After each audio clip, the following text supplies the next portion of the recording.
In today's video, I'm going to teach you how to delete a campaign on Facebook Ads Manager using your PC. With these straightforward instructions, you'll have your unwanted campaign removed in no time. So let's get started and streamline your ad management process. First, you'll want to navigate to Facebook Ads Manager. You can do this by simply entering Facebook Ads Manager in your Google search bar.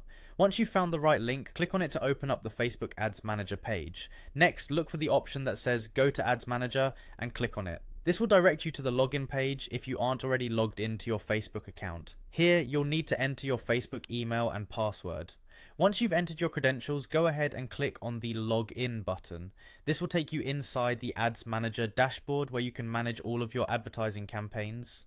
Once you're in, locate the campaigns dashboard. This is where all of your ongoing and past campaigns are listed for easy access.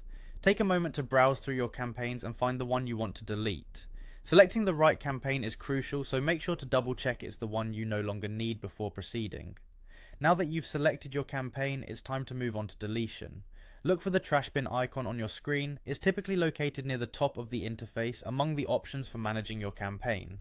Clicking on this icon is the first step towards deleting your campaign.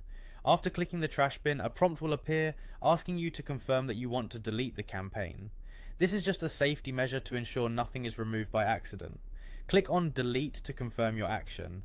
As soon as you do that, your campaign will be removed from the dashboard, helping you keep your ad management clean and organized. And just like that, you've successfully deleted a campaign using Facebook Ads Manager on your PC.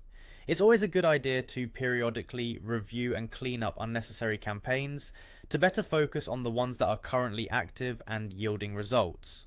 By doing so, you're not only decluttering your dashboard, but also optimizing your management process, saving time and resources. I hope you found this tutorial helpful. If you have any questions or need further assistance, feel free to reach out. Thanks for watching, and see you in the next video.